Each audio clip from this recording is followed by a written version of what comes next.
So what's my number one favorite all-time die-cast car? I'm going to tell you in just a minute. Don't go away.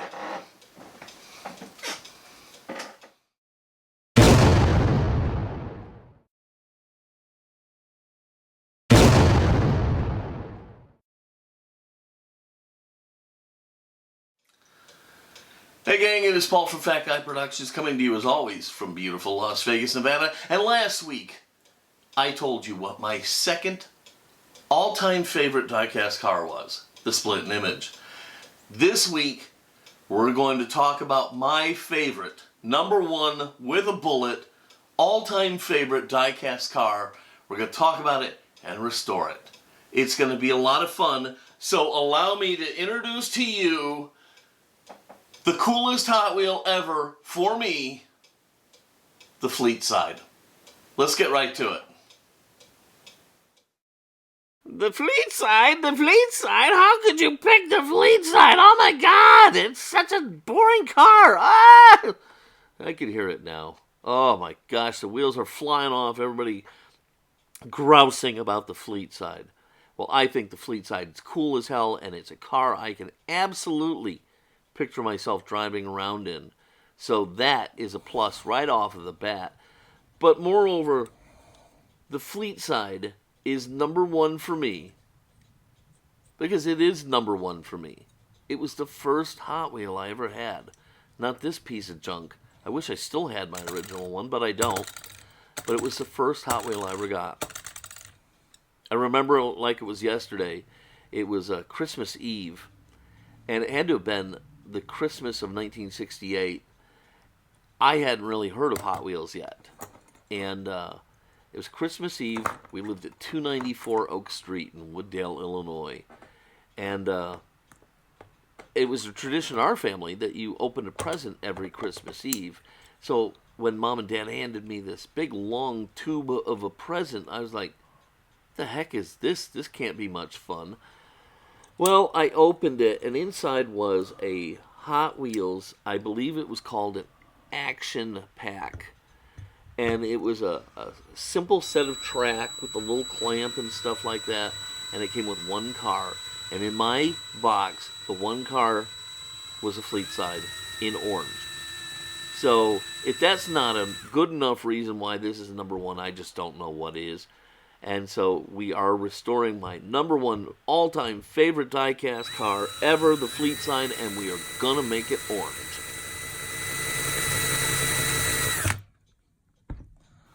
Okay, so we'll use my shielded drilling technique to go ahead and drill off the mushroomed part of the rivet. And then we can dig around in my little mess here and find my little pokey, and we'll reach in and pop this car apart. And, man, I love this. Oh, right. Oh, that little gratifying click you get when you snap the base off the body. I just love it. All right, here's the base. It's not in terrible shape. Certainly oxidized pretty badly. The axles are good. The tires, this car has gotten a lot of play because the tires are really rounded off. But all can be fixed. Now here's the interior, and it is actually broken, believe it or not. It's supposed to have an attached tonneau cover for the bed of the vehicle, and this one is missing, and so we'll replace that. Here's the body with the ugly, ugly glass inside of it. Yeah, it's really not good.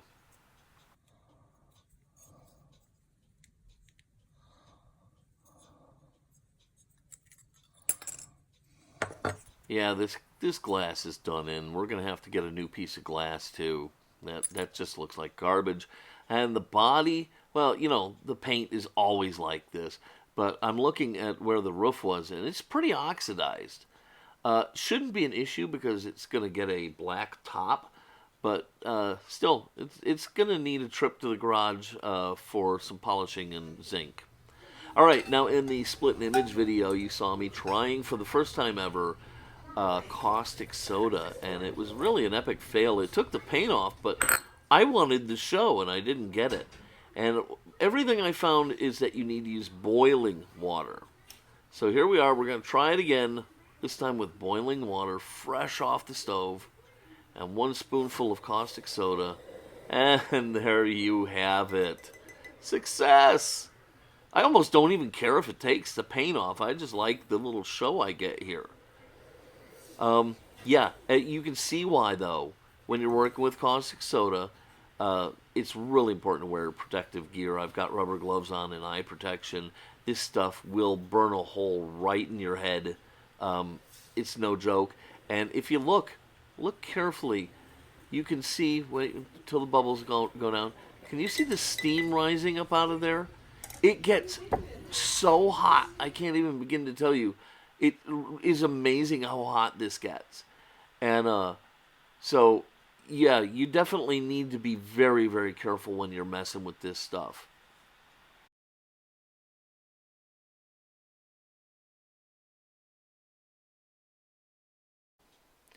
Okay, so as you can see, you can already see the paint is coming off, okay? And this is certainly a lot of fun, but I think it's a lot more work than just dropping it in a jar of stripper. And I also think it's kind of a little bit dangerous. So as great as the show is that comes with this, barring a paint not coming off readily, I don't know that this is going to be my primary way to strip, but maybe that's a whole subject for another video. Okay, so we'll go ahead and get this car out of the caustic soda, and we'll give it a quick rinse, and then we can take a look at and see just how well this process did. And you can see it actually worked really well. Paint's all off of there, not a problem. I just don't know if it's worth that amount of hassle and the added risk involved when I could just drop it into a jar of paint stripper. So it might be a backup thing in case I have a difficult paint that won't come off. Alright, so I've taken the base and I've got the body, and I'm down in the garage where we're going to run them all through the electro polisher and the zinc plater and get these things in as good a condition as we can get. So after the base and the body took short baths through the electropolisher, they made it into the zinc bath, and they both spent a good 20 plus minutes in the zinc bath. They were both in pretty gnarly shape and needed a good healthy thick layer of zinc, and this really did the trick. After I take them out of the zinc bath, I'll give them a quick rinse and then hit them up with a little 4-0 steel wool to kind of have an idea of what they're looking like. And if I'm satisfied, I can move on. If I'm not, I can give them another spin in the tank. So here is the body after hitting it up with the 4-0 steel wool, and I think it's looking pretty choice. So I think at this point, I'm just going to go ahead and move ahead. Okay, so here we are at the paint booth with my Fleetside, and this is going to get some orange paint from Brightvision. I've mixed it up with a little bit of their hardener, and I'm laying it on like I do with pretty much everything else. And I'm going to start by giving it just a tack coat, very, very light. You can almost not even see it on the car. So good tack coat everywhere. Then a couple nice medium coats to start to build up the color that I want, and then I'll wrap it up with the wet coats. Now when painting Spectraflame paint, the color can sneak right up on you. So for instance, I'm going orange. If you wanted a nice lighter orange color, you've got to make sure that you're paying attention and laying this down slowly and smoothly, and that when you put your wet coat down, you're going to end up at the right color. If you're not paying attention and you go ahead and start putting that wet coat down, you're going to start going darker than you wanted to be. Now, I want a nice deep orange in this, so I'm not overly concerned about it. I'm going to put on several layers, and then I'm going to use the wet coats until I get the depth of the orange that I want.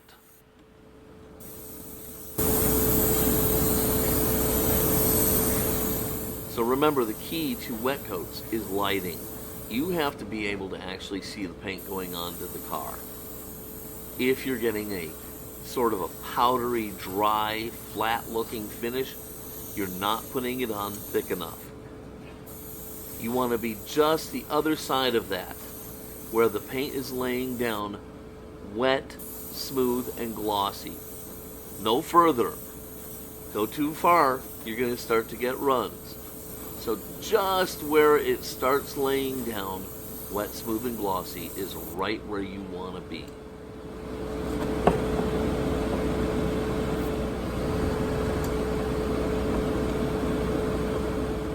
Once you're done and you're at the color level that you want to be and you've got that beautiful smooth finish, put it aside to dry.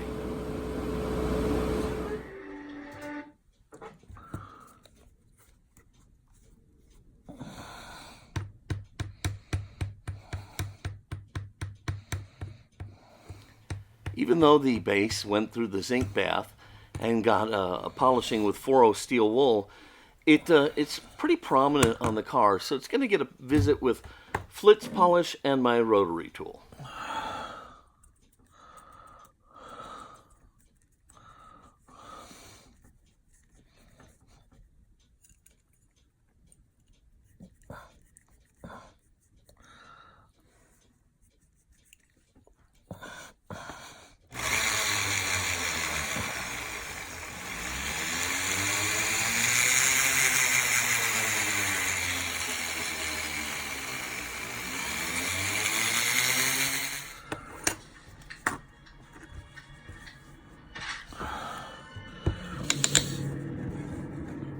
Sometimes you can't get all of the old polish off, and it builds up in the nooks and crannies.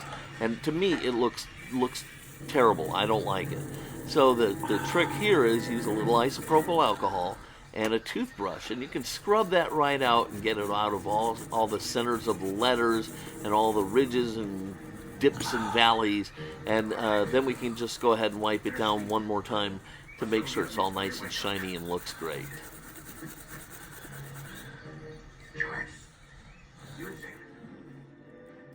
You've seen me do this before, where I leave the old wheels on as long as possible. I just think that they can help protect the hubs while I'm doing all of the stuff that I'm doing to this car. Once I'm done doing all of those things, then it's break out the nippers, cut these things away, and replace them with nice, fresh, new wheels.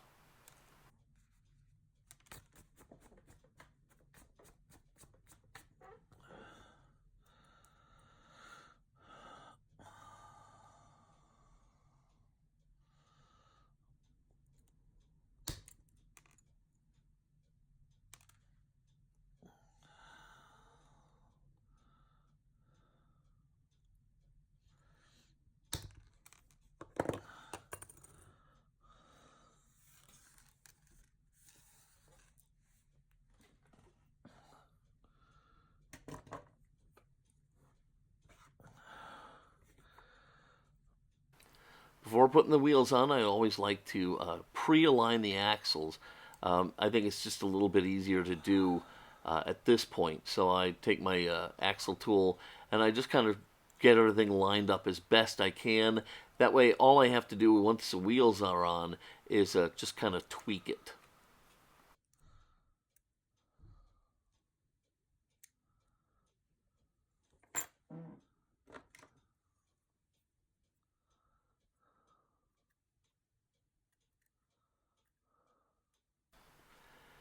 Here I found some belly button lint clinging to one of the axles, and that is not going to work. It's got to go, so out come the tweezers.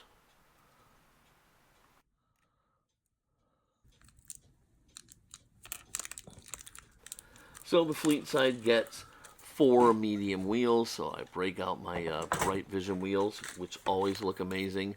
And if you've paid attention to me at all, you know that whether they're supposed to be the painted kind or the chrome kind, it doesn't matter to me. I like them chrome. That's what I use. I don't care if they're right or not. I think it looks the best.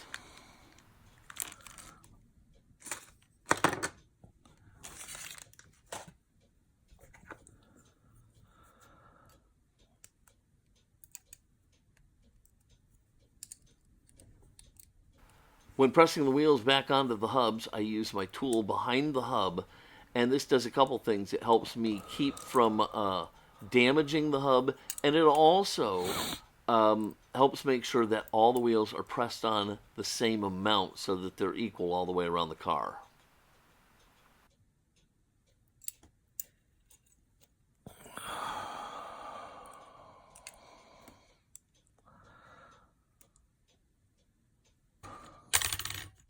You just have to love the suspension on this thing, right?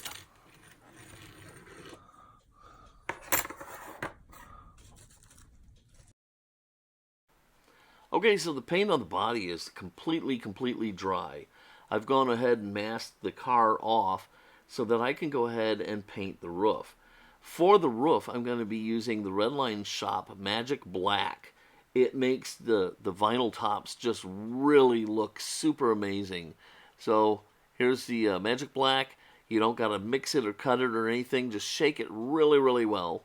Load it into your airbrush, and one good coat should do it. And I love the way this comes out. Magic Black is my secret weapon here for roofs.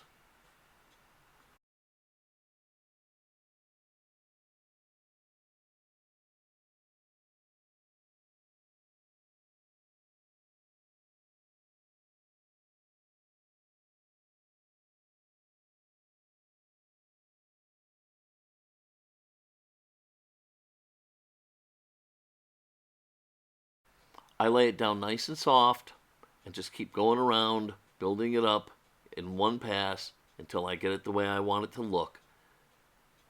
No stopping, no curing, no second coats, no nothing. Just get it on there nice and easy until you get what you like.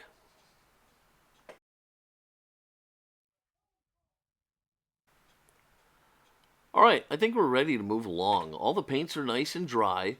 The windshield had been gauzy dipped and allowed to dry. I've got my brand new interior with the tonneau cover attached. And I got to tell you, this is a little bit tricky to put together, okay? Because you got to kind of seesaw it and get that tonneau cover through the back window. Then you got to get the glass in. And that's why, especially on this particular car, I'm using a little clear silicone in the roof to help hold the windshield in.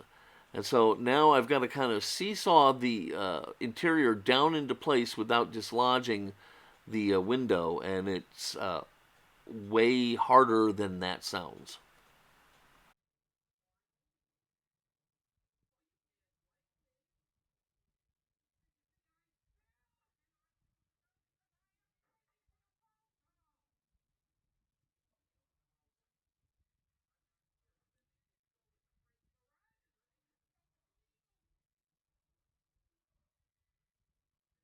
Okay, so once I've got the interior laid down flat, just make sure that the glass hasn't shifted. And if it hasn't, I can go ahead and marry the base to the body. And again, always be careful here because even though the paint is pretty hard, you don't want to chip it at this point. That would just really take the wind out of your sails, right? So we just kind of push it all together, get a good hold of it, and then we can go ahead and put the button head screws in.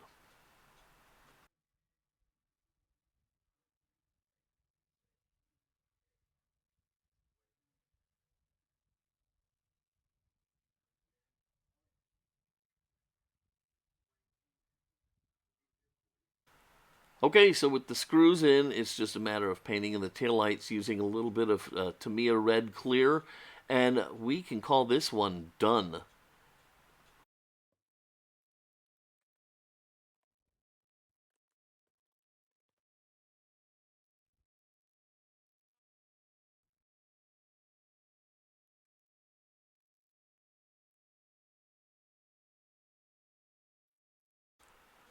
Alright, that about wraps it up, and here she is in all her glory. And seriously, guys, even if it wasn't for the fact that this was the first Hot Wheel I ever had, what's not to love about this? Look how beautiful that thing is. I'm super happy with the way it came out, and I hope you like it too.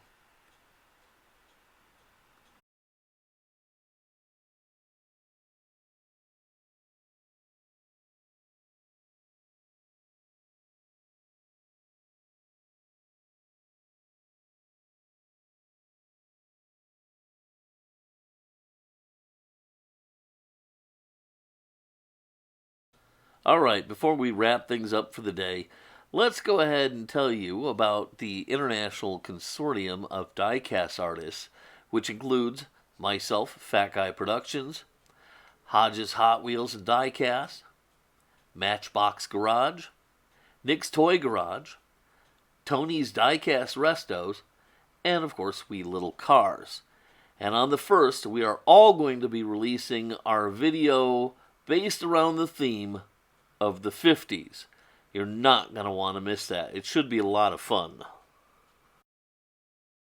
A couple weeks later, the Three Blind Mice, which is me, Lee, and George, we're going to be doing a build that I think is super fun.